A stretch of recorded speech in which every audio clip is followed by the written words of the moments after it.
into the power spectral density of xt. Now, if I choose my PF in such a way that PF equal to 0 and F equal to 0, that means if I choose, that means I will choose this PF factor so that PF is 0 at DC frequency. Then I have Sy 0 equal to 0. Now PF 0 means that F equal to 0 means, so if I put F equal to 0, that means integral of minus infinity to plus infinity Pt dt equal to 0. So that is P0 is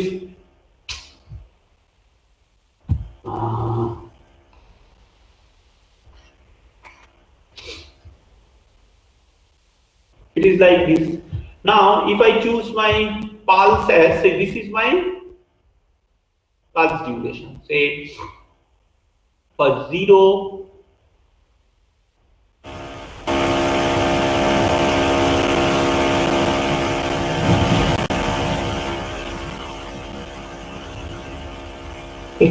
so if you see these areas, if I choose the pulse area like this, then it is 0. Also, if I choose 1 means,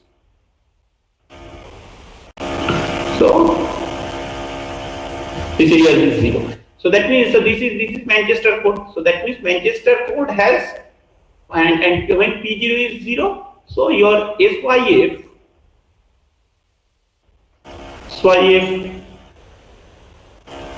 at F equal to 0, that is equal to mod PF square SXF. So at F equal to 0, that is equal to 0. Okay. So this is one of the advantage. That means I am choosing my pulse in such a way so that PF mod PF equal to 0 at F equal to 0. Now in case of say another signaling. So in the previous case we discussed about polar signaling, where 1 is logical 1 is transmitted by pulse PT and 0 was transmitted by minus PT. But here 1 is transmitted by a pulse PT and 0 is transmitted by no pulse. Okay, instead of minus PT, and here I am transmitting no pulse. So then usually what we have, so if you can remember, that means I have to first calculate SXF. So if you can remember that, first I have to calculate SXF.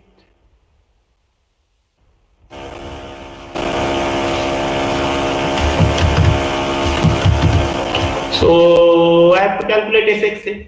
Now SXF means I have, if you can remember, that means it is the Fourier transform of the autocorrelation function Rx tau. Rx tau means I have to calculate this Rn. Okay. Now and finally, what is Rn? Rn is basically, that is limit n tends to infinity 1 by n ak plus n. Okay. Now ak's we know here. What is my ak's in this case? That means ak's is plus 1 and 0. So if you can remember that, what is my ak? Because here I am sending ak 1 into pt, and here it is 0 is transmitted by no pulse means there.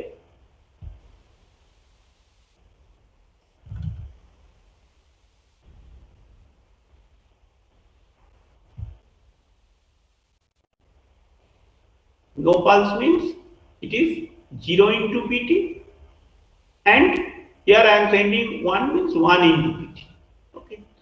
Now in this case, that what will be my R0? R0 is summation limit n tends to infinity 1 by n summation ak square. So summation ak square means half of the time it will be 1 and half of ak square means half of ak will be with equal probability 1 and 0, because you are randomly sending with half the probability 1 and with 0.5 probability 0. So ak square is 1 square and 0 square, it is n by 2. So your R0 is half. Because Rn means, that means say if you just consider ak and ak plus 1, so that means 1 1 1 0 0 1 0 0. So ak into ak plus 1 means this is 0, this is 0, this is 0, this is 1. So that means 1/4 time 1 and 3/4 time 0, and finally if you calculate Rn will be 1/4. Okay. Now if you just calculate SXF for this, if you can remember, we are talking about on-off signal. Okay. Now, so if you just play with it, SXF is your, that means for R0, that is half of TB, okay, and it is 1/4 of TB in minus infinity plus infinity, means excluding 0 e to the power minus. If you can remember how I am getting this, I am getting in this way, that SXF, if you have the basic formula of SXF, is the Fourier transform of the, what is my SXF? I will choose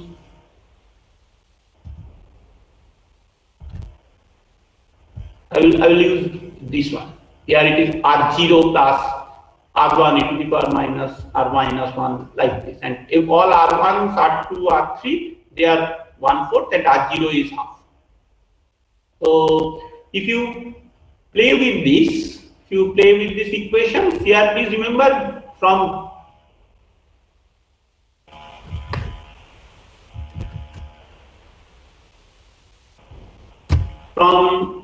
this line to this line, only thing is that this 1/2 TB I have broken into 1/4 TB, and this is this one, and 1/4 TB I have placed inside this, because I have removed that in any not equal to 0 case I have removed. So I have got, this is one part and this is another part. Okay, this is my input power spectral density.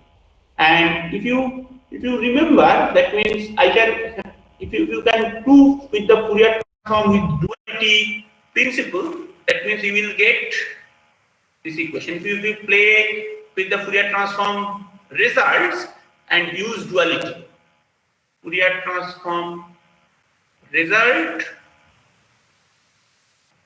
with duality, means if you can remember, e to the power minus j omega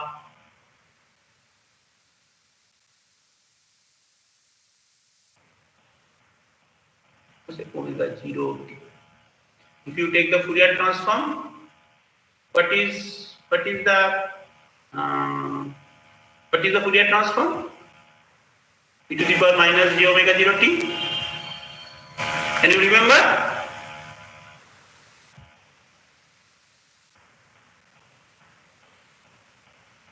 Okay, so if you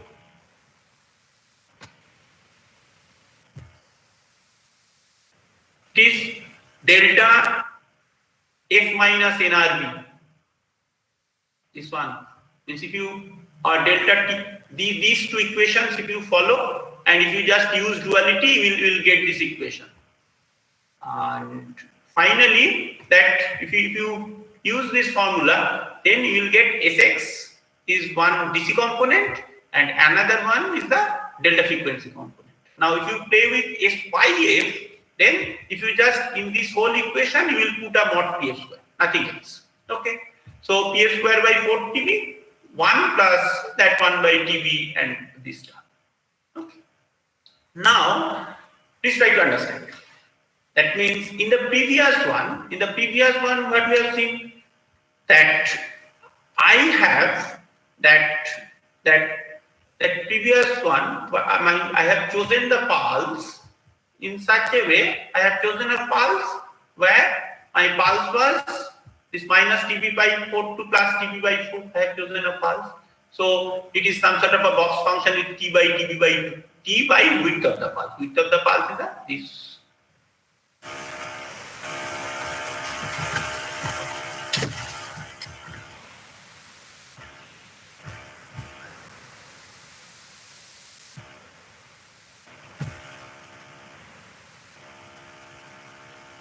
Width is TB by 2, and they just T by 2. It is just a notation of Lathi, and then you will get a Fourier transform TB by 2 sinc of pi f TB. And if you take the square, that is TB square by 4 sinc square. Now here also you will put the same thing. If I use the same pulse, then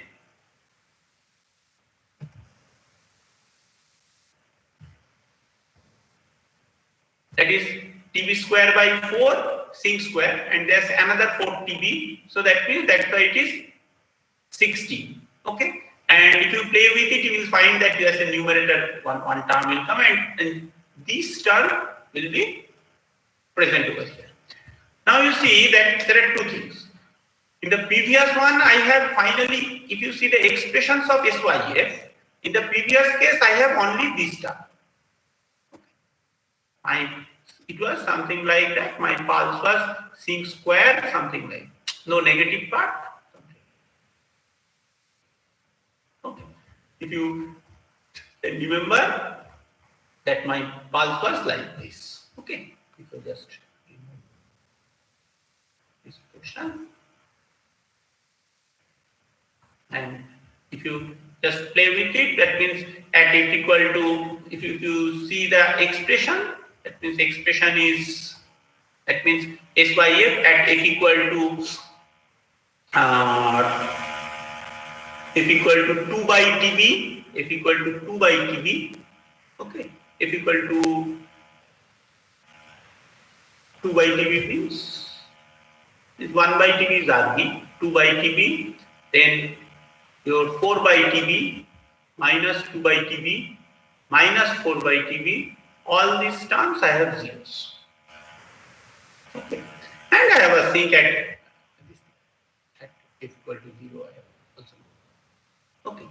Here also you will have the same pulses, same type of SYF, but you have at RB at n equal to 1 by TB position, f equal to, when f equal to 1 by TB, at f equal to, that means when n equal to 1, at f equal to 1 by TB I have a pulse, I have a delta function. So that means 1 by TB, 2 by TB, 3 by TB, there you will have a, that means 1 by TB means RB.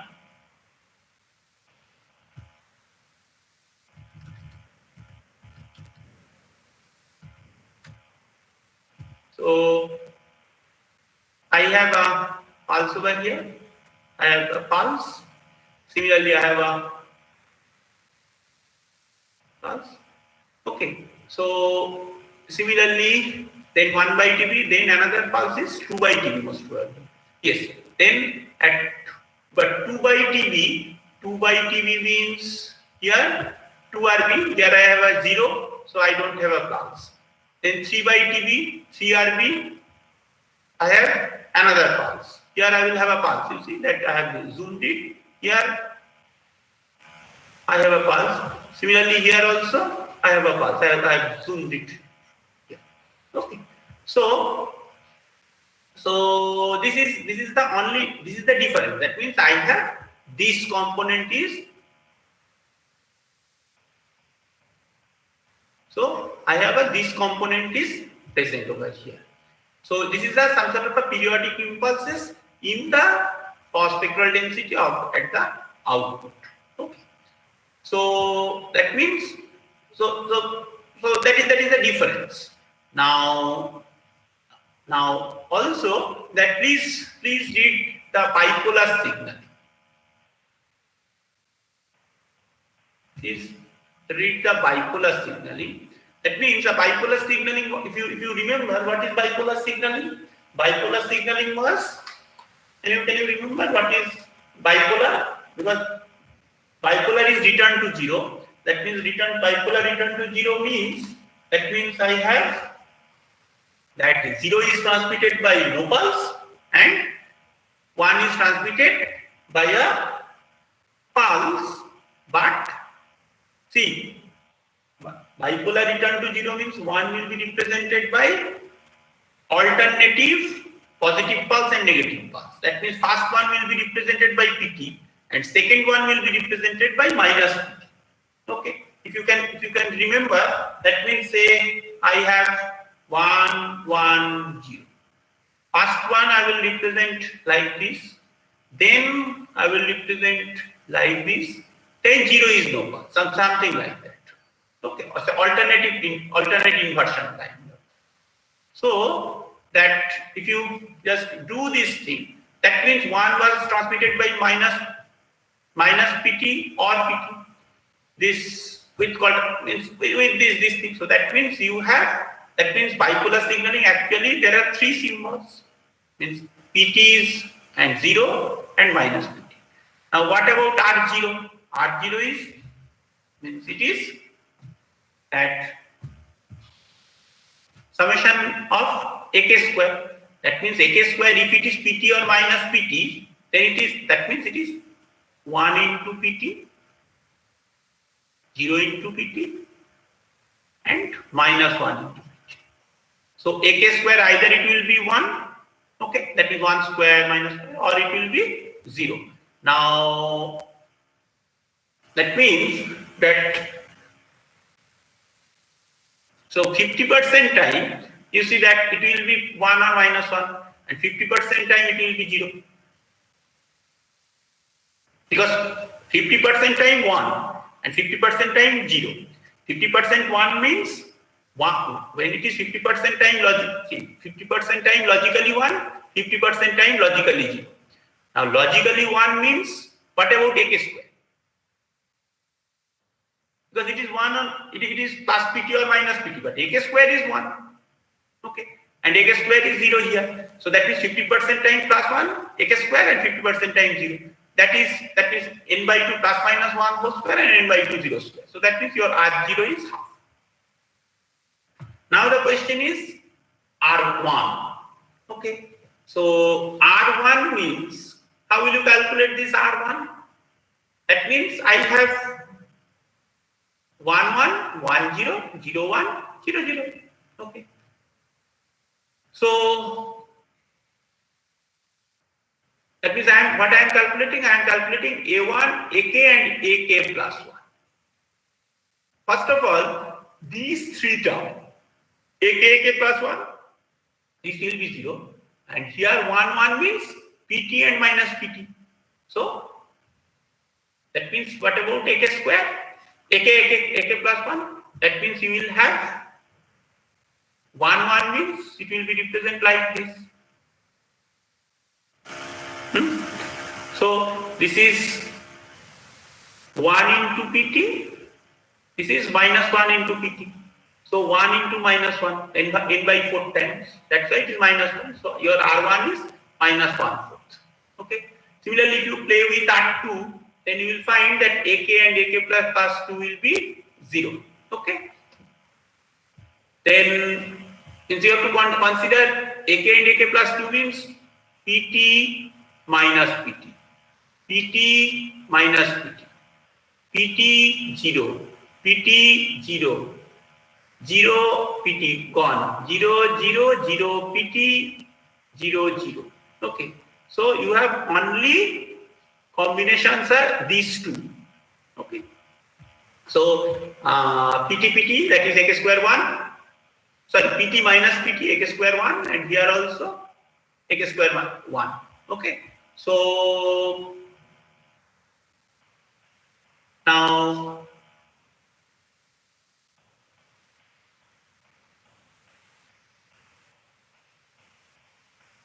if you, the last 6 combinations have either fast or last. So what all 6 combinations? These 6 combinations they are 0. Now first 2 combinations from there, that is AK plus 2 is 1, and here AK plus 2 is minus 1. Okay. Because why it is 1 minus 1 means PT minus PT plus PT. But here it is PT and PT or minus PT minus PT. Okay. So I have, means if it is PT, PT or minus PT minus PT, that means AK square equal to 1. And here also AK square, sorry, AK plus 2, but what will it will be? It will be minus 1. So that means n by 8, it is my plus 1, and n by 8 minus 1. There's 6 combinations, this is 0.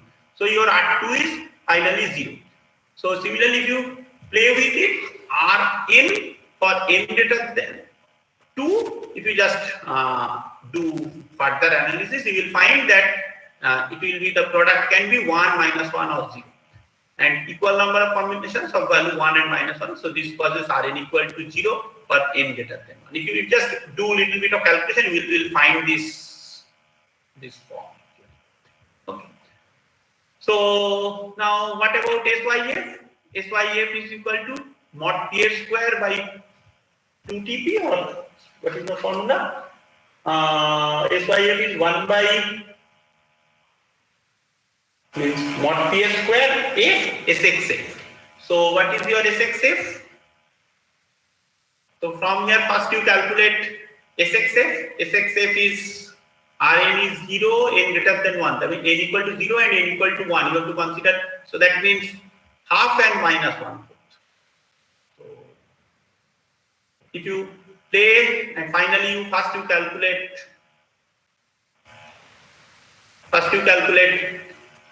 SXF, then multiply with mod PS square and you will get SYF.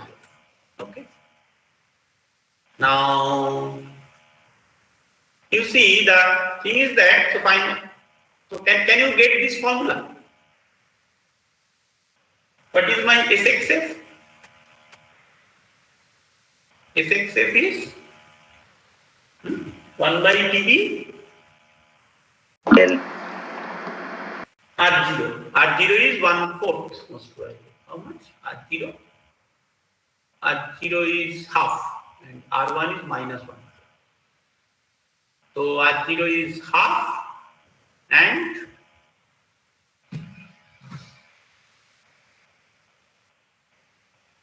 R1 is minus 1.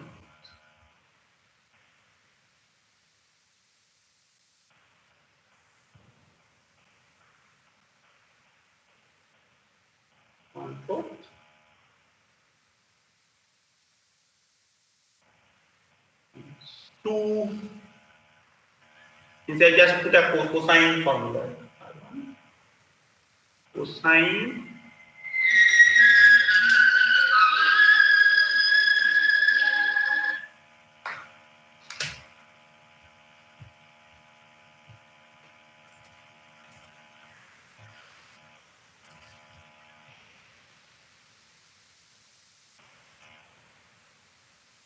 cos of n is 1, 2 pi ft.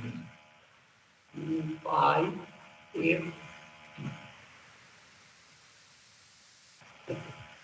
So it is half.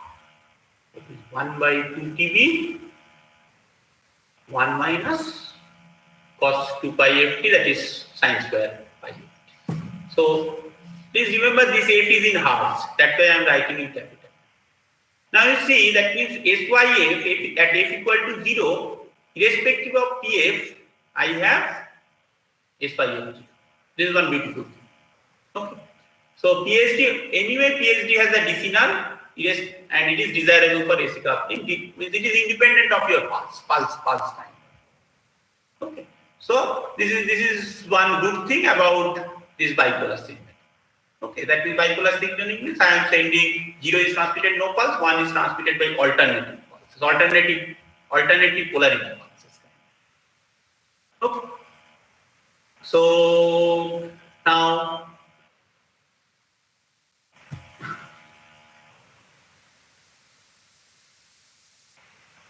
and if you sine square, and if I just put the previous one, that means the previous formula, if I choose the pulse, the previous pulse is that so half width pulse, that means like this, that is width is TB by 2. Okay, this is your one, this is your TB, this is like this. Draw the picture.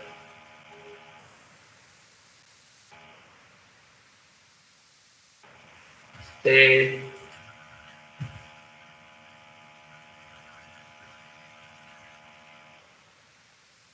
pulse duration. This is minus TB by 2 plus TB by 2. But I am doing the pulse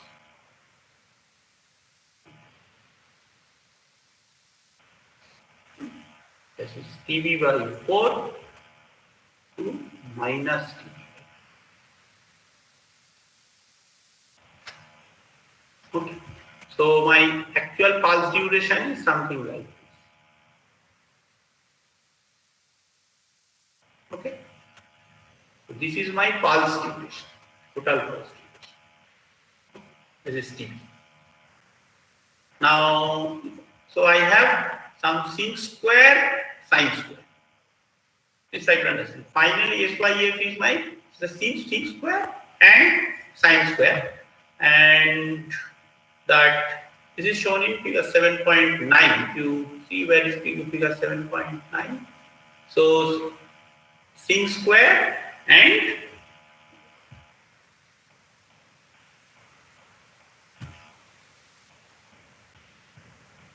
so this one.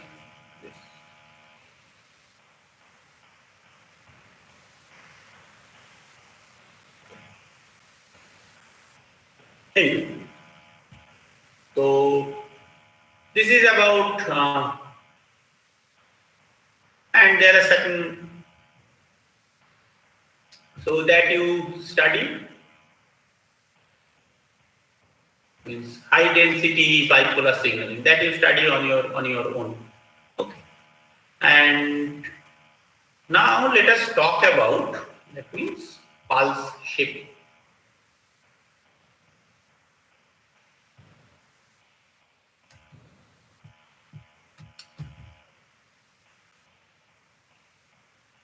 Let us talk about pulse shaping.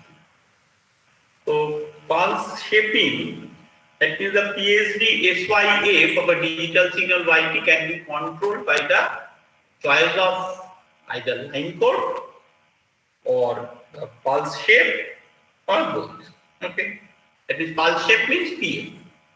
Okay. You can choose the line code depending. So that is by choosing the line code means either you will choose AK or you are PF. Now we have seen that in the last class that PSD I am choosing different codes so that AKs combinations of AKs, that is summation of AK plus 1, AK plus N, that I am just playing with that. Now also here also I have shown you that means I can change this SYF by the PT. That means I have made that means the pulse is having zero area, so that your SYF is irrespective of the ET. Also, I have shown you that irrespective of VT for a just polar signaling, means rather not polar signaling, rather bipolar signaling. I have shown you that irrespective of pulse PT, that I can do this SYF, I can make zero by using the line code. And here the pulse shaping, but just by knowing the thing, that means I will shape the PT or PA. Okay. Now here that means because and this actually this SYF, if you remember that SYF formula that there's a square term, not PH. Okay, so it is as that means its effect is more on changing this SYF. So that is that here we will talk about mainly why we will shape it and all this. That there's another one, there's another effect that is many times we will find intersymbol interference or ISI effect. Okay. This intersymbol interference, first of all, please note, intersymbol interference is not noise. This is very important point. Okay. And it generally it comes from a non-ideal channel response, because channel is not delta T or delta something. Okay. So channel has some sort of a low pass effect. Okay. That means channel has low pass effect means say you have a channel. Okay. And if you send a pulse like this. Now, if this channel has some low pass effect, then what will happen? Low pass effect means finally, and say this length is T. First of all, this channel it will not be sharp condition, something like this. Similarly, when it will go up after some time, it will go down. Okay. So now you are sending the pulses PT minus PT like this. So what will happen? That means that you are sending T and then again you are sending another X. What will happen? The effect of the previous one will corrupt actually the signal of the previous one will disturb the signal of the post one. That means what I like to say I have 0, then T, then 2T, like this. But if my pulses are smeared, output pulses, something like that, it is going, then it will move like this. Then here it is 0 and fine, but say it is coming like this. But by that time again it is getting changed. So again you will find safety. Then from here again it will go, then it will go up. So that means from this point you see that ideally that this pulse effect should not be there, but this is basically speaking, the effect of these pulses is speaking to the next one. So this is called intersymbol interference. Okay. So let us briefly discuss the problem. So we need to transmit the pulse every TV interval. That is K pulse as AK P T minus KT. The channel has finite bandwidth. First of all, this is the basic problem. The channel has finite bandwidth, and we are required to detect the pulse amplitude AK correctly.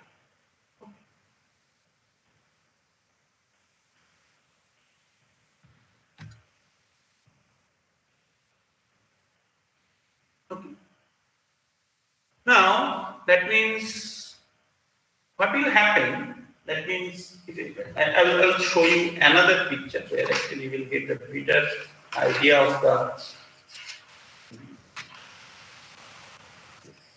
effect. Just give me a minute. I will show you the intersymbol interference picture that will be clear from some other.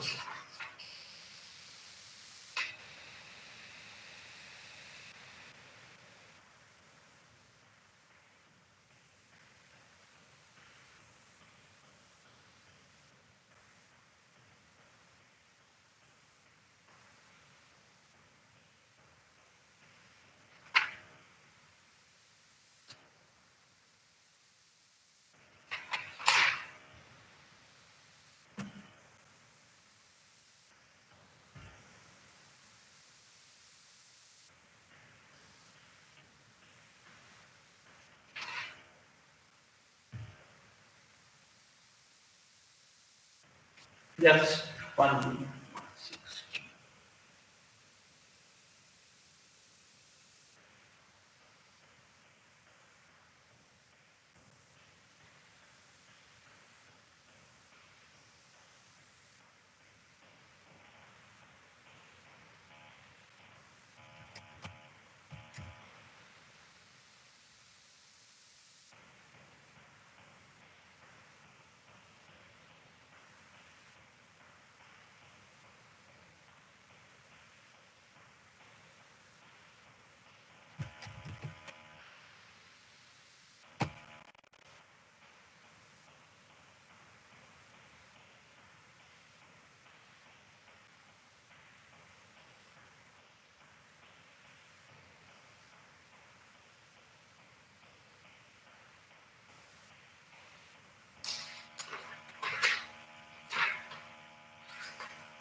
You see,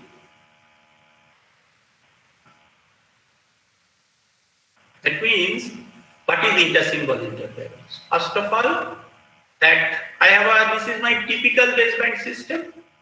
I have this, what I am doing. That means here I have logical bit stream. From that logical bit stream to I have made some electrical signal. Okay. So, and I have shown that my PT is here, PT, in order to explain it better, I have taken my PT as impulse. Okay, okay, it can be impulse. Okay, means PT is my delta T type of things. Okay, now here what will happen? So, in order to illustrate it better, then that I have some sort of a transmitting filter, then I have, let me say, some sort of a low pass kind of thing. I have this. Finally, I have a channel with noise. Then there's a receiving filter. That means this from here, it is Rx. This side is Tx. Okay. Now, what I am doing, then you may feel that where this transmitting filter comes in. So this transmitting filter, forget at this point, say what I am doing, this transmitting field, that means they are just breaking this effect in order to explain this thing. This, if you just think of this channel is same as transmitting filter. Okay, so it is something like a straight line. So transmitting filter, I am assuming it is a delta T. Okay, and what I am doing, so there is nothing. So this is simple, this is line, and this one, I am just putting it here, and I am assuming noise is not there. So I will explain that what is transmitting filter and all these things. For the time being, let us understand the case actually. Say this is actually this picture they have explained it in too many things in one. So I have a noiseless channel first of all. Okay, so I told that ISI is not due to noise. So I am taking a noiseless case. So I am sending my AK PT minus KT. Now P here I am assuming P is delta T.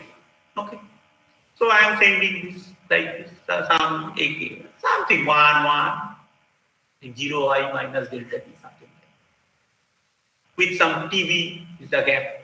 So rather you can choose your TB is something like whatever. T is TB over here, pulse stimulation. Okay. Now this pulse different, pulse with difference or whatever you say. Now this channel has a finite band. Okay. Frequency response, channel has frequency response, AJ. Some V or something, or you can say V by 2, whatever it is. And what will happen? These delta type of things that will be smeared. Now smeared, it will cross. And here after T again you are pumping up because your bit rate is, you are just in each time capital T or each TTB you are sending the pulses. So but this output pulse of this one due to this bandwidth it will smeared in time. Then at T equal to, say here T equal to 0 and here T equal to capital T. If it is 0, then I don't have any problem. I mean, say if it die down here, that means if this thing is coming like this.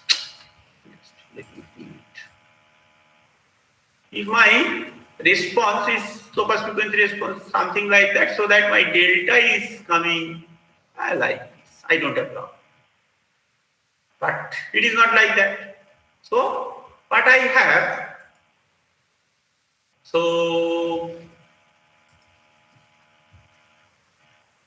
and it is going this side. Now also you see this picture is little wrong because you try to understand that what is wrong over here. You have a delta T over here at T equal to T. How the effect T has made the anti-causal kind of, but it cannot be anti-causal. Okay. So what the problem is, here actually it will start from this point, something like that. Again here at 2T, that is at this point, something like that here. Then I have, well, they have made a little advance. So actually, curve is something like, sorry, something like this. Okay. So what will happen? That means from these zone and your, so then say for the time being there is no noise.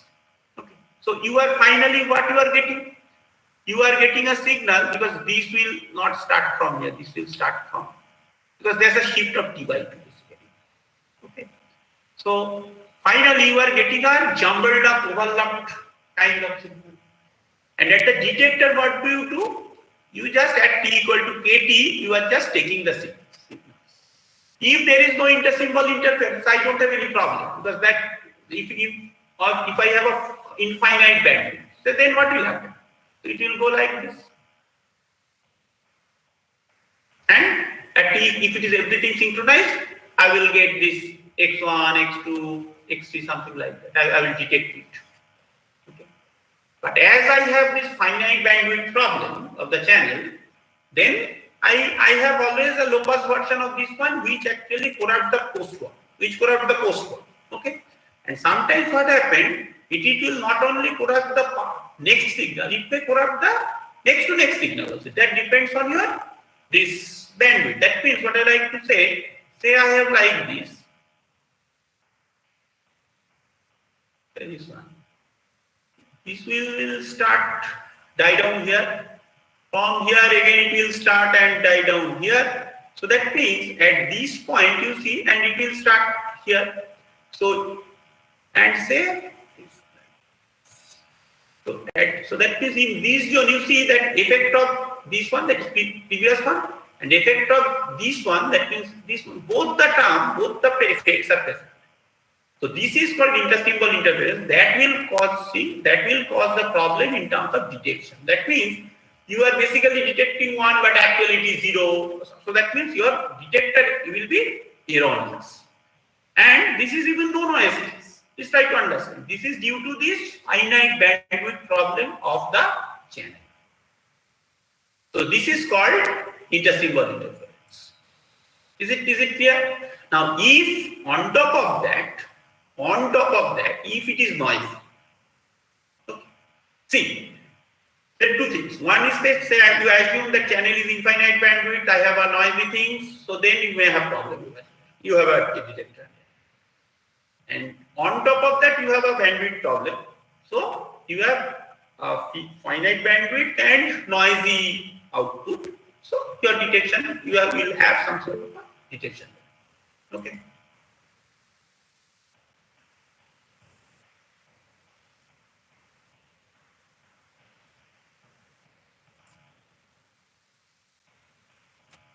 So can't you see this screen, Barnard's Clark book screen?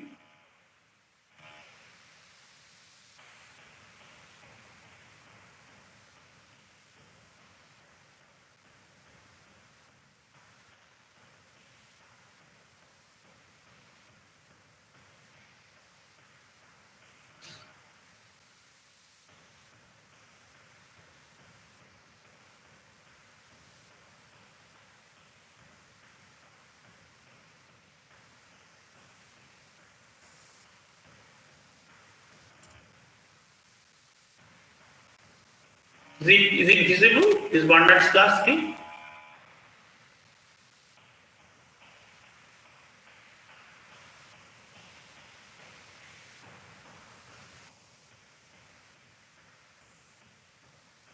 That means there is at least one person who is actually before the machine. Thank you. At least who has some confusion that whether what I am explaining that is not in the picture.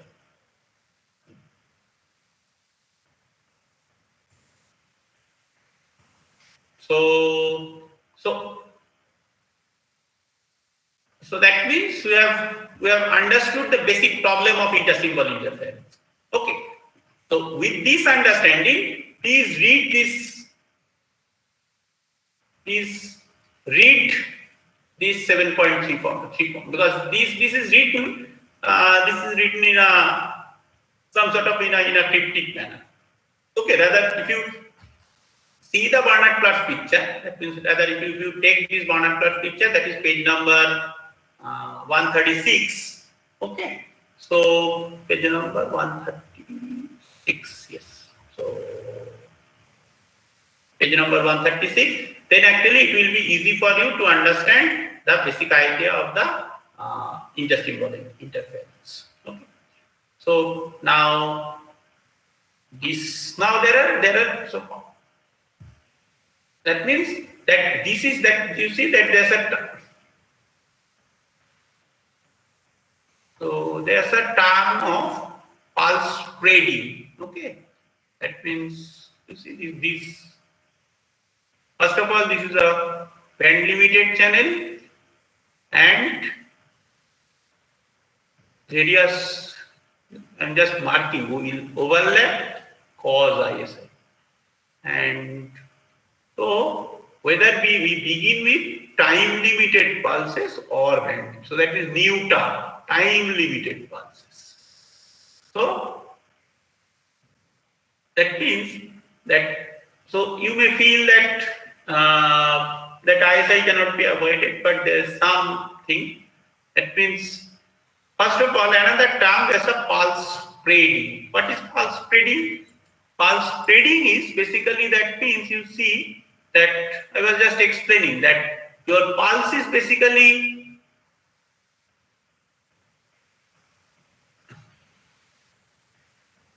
something like this. Okay. Now say you have a pulse width of something 0 to TB duration, but here that output response that is maybe more than 2 TB or 3 TB. This is called the pulse spreading at the output. Okay. That they are saying that means that basically in pulse that means this is called pulse spreading or overlapping at the output. Okay. Now so we have to do a shaping. So that means to eliminate ISI, this is the Nyquist proposed 3 different criteria for pulse. Okay, where the pulses are allowed to overlap, but yet they are shaped in such a way that means they are shaped to cause zero interference with other pulses at the decision making. Means what I like to what do you mean by that? First of all, that Nyquist gave some criteria. Where he is not saying that pulse will not overlap. He is saying yes, pulse will overlap. But at the decision making time, that means decision making time means at 80 point, if I can rather eliminate overlapping, then my job is done. That means what I like to say at 80 points, so that means say what is the problem? That means that here I am doing the thing, at this point I am KT point. So my first pulse it is somewhere, that means I am just doing something, then it is going like this, then this is also going like this, and I am just detecting at this point. So, and I am assuming this build up is really fast, right? So, in this point I am detecting, but say this fast, forget about fast one because I have again the previous one. So that means this will be corrupted by this one. So next one, this will be corrupted by this one. Also, it may be corrupted by this point. Okay, this is fine. So that means this is ISI. Now, what Nyquist is saying, no, rather I will do something like this. That means I will do, that means here. That means, and here. So fine, first point is, so my pulse is at this point, I am just crossing the zero limit. Again, I am doing like this. Second one is something I will go up, then something. This type of it. So that means at this point I have, so I am at this point I am doing like this here. Then next point I am doing this because the effect of this one is zero because it's doing a zero crossing. Then similarly here I am also the third pulses effect. The second pulse effect is 0 and this pulse effect is also 0. So that means if I can do the 0 crossing at those 0, t, 2t, 3t, all this instant of the previous pulses, that is previous pulses, if they do the 0 crossing at that point, they need not be 0. And I am doing the sampling at this point. So I don't have problem. At this point, only I have the effect of current pulses. All previous pulses or future pulses, if we forget about causality, then I'm okay. Okay. So that is the to eliminate ISI. This one, when pulses are allowed to overlap, yet they are shaped to cause 0 ISI because with all other pulses at the decision-making instance, that means k into t. Okay, t equal to k. Okay. Thus, by limiting non-interference requirement only at the decision-making state, we eliminate the need of pulse to be totally non-overlap. Okay. So this one is quite important. And so this is, so if you see the pulses here, they remove about the causality. So they are saying that my pulses pt, so I am choosing my pt as 1 at t equal to 0 and rest of the time it's 0. That means, say, if you remember that I have taken a generic pulse. In some cases I have taken pulses of this type of thing. It is TB, sorry.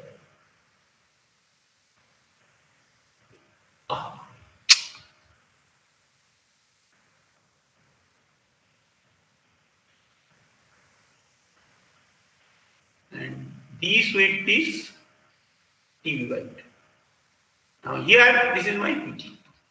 Now here I am choosing, no, my PT is something like that. Okay, delta T means 1 at t equal to 0. Not delta T, please try to. PT is some at t equal to 0. Okay. Then, and your TB equal to 1 by RP, that is fine. So that means you have pulses, like, means this is my 1 criteria. Okay. And you have the frequency responses, pulse frequency responses like this. And from there, if you just play with it, that you will see, that means your pulse frequencies are, your TF will be a box function. Okay. Now, because you understand that when pulse is this side it is sync, then that side it is a box function. Now, and so if you play a little bit with it, that is, we will discuss this thing is in the next class. That means we have, that means some advantage. We have some criteria so that we can remove this intersymbol interference. We will discuss okay, third side. Okay. Okay. Thank you.